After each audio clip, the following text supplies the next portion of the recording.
Salam. Apa kabar semua? Saya percaya hari lepas hari penyertaan Tuhan selalu ada bagi kita semua, anak-anak yang takut akan Tuhan. Hari ini kita bicara tentang urapan khusus. Bagaimana Tuhan berkata kepada Elia, "Elia, sedang apa kamu di sini?" Pada saat Elia ada di gua, Elia berkata di 1 Raja-Raja ayat 9 dan 10, saya akan bacakan. Di sana masuklah ia ke dalam sebuah gua dan bermalam di situ. Maka firman Tuhan datang kepadanya demikian, "Apakah kerjamu di sini, hai Elia?" Jawabnya, "Aku bekerja segiat-giatnya bagi Tuhan, Allah semesta alam, karena orang Israel meninggalkan perjanjianmu, meruntuhkan mezbah-mezbahmu, dan membunuh nabi-nabimu dengan pedang. Hanya aku seorang diri yang masih hidup, dan mereka ingin mencabut nyawaku." Bapak, Ibu, dan saudara-saudara terkasih, Elia diutus oleh Allah untuk memberitakan kepada bangsa Israel untuk kembali kepada Tuhan. Mengapa begitu seriusnya Allah bekerja kepada bangsa Israel? Karena bangsa Israel sudah tidak tunduk dan tidak patuh kepada perintah-perintah Allah. Mereka sudah ikut menyembah nabi-nabi Baal. Dan pada Raja Ahaz itu memberikan suatu pengertian kepada Elia. "Elia, kamu harus pergi. Kamu harus menyampaikan berita itu kepada bangsa Israel untuk mereka kembali kepada Allah." Dalam perjalanan panggilannya, Elia tertekan dan Elia mengalami satu depresi yang begitu berat. Sehingga Bapak, Ibu, saudara terkasih, kembali lagi firman Tuhan Allah berkata kepada Elia, "Sedang apa kamu di sini, Elia?" Elia menjawab lagi di 1 Raja-Raja 19 ayat 14. Jawabnya, "Aku bekerja segiat-giatnya bagi Tuhan Allah semesta alam." 2 kali pertanyaan Allah kepada Elia.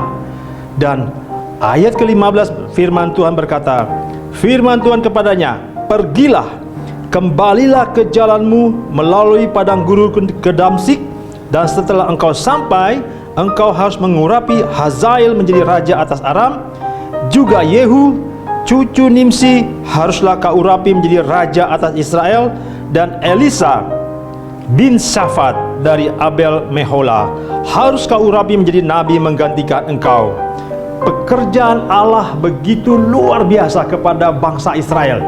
Dia terus kembali ingatkan Elia, "Elia, kamu harus pergi, kembalilah ke jalanmu melalui padang gurun ke Damsyik, dan setelah engkau sampai, engkau harus mengurapi Hazael."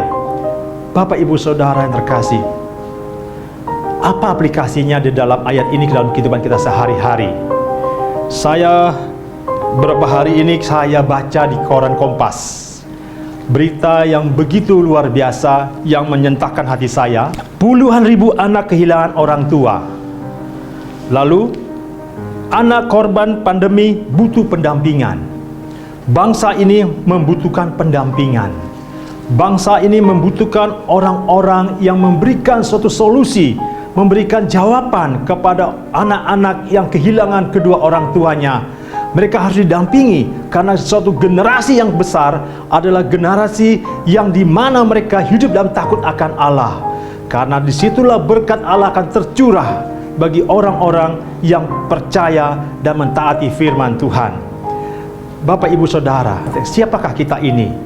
Kalau kita mengaku sebagai anak-anak Allah dan kita mengaku bahwa saya sebagai pelayan Tuhan, hamba Tuhan, apa yang Bapak, Ibu harus pertanggungjawabkan saat Allah berkata, "Sedang apa kamu di sini?"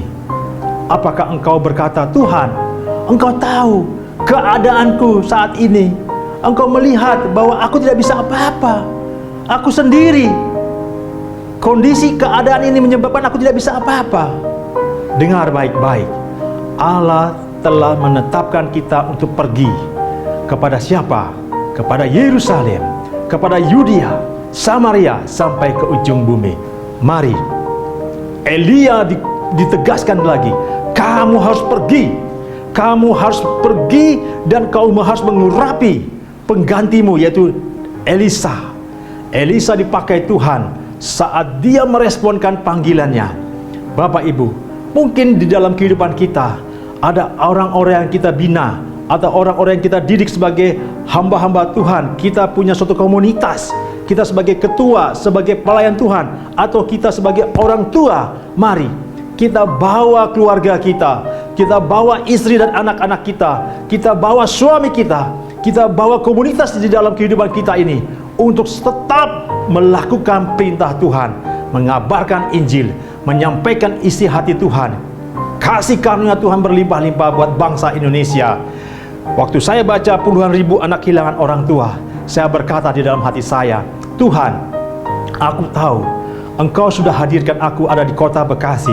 Engkau juga hadirkan aku di tengah-tengah komunitasku yang ada. Kalau aku berjumpa dengan anak-anak yang membutuhkan kasih anugerah-Mu ya Tuhan, ini aku Tuhan, pakai aku Tuhan. Apakah Bapak Ibu siap untuk kalau ditanyakan oleh Tuhan, apakah Bapak Ibu siap untuk berkata, ya Tuhan, aku mau. Sebagaimana Elisa berkata, aku mau. Mari kita sama-sama katakan, aku mau, untuk menjadi alat bagi kemuliaan Tuhan. Akhir-akhir zaman ini dibutuhkan kasih. Akhir-akhir zaman ini dibutuhkan kepedulian, suatu kemurahan Tuhan bila kita dipakai menjadi alatnya. Oleh sebab itu, jangan lelah, jangan patah semangat, terus bergairah di dalam Tuhan. Tuhan memberikan kita kekuatan melalui kuat kuasa Roh Kudus. Mari Bapak Ibu jalani hari-hari ini dengan pemahaman bahwa aku ini adalah hamba Tuhan, sebagai anak-anak Allah yang sudah ditebus untuk menjadi alat bagi kemuliaan Tuhan. Selamat menjalankan kehidupan sepanjang hari ini. Kasih anugerah Tuhan terus meneguhkan Bapak Ibu, saudara-saudara untuk menjadi alatnya. Salam.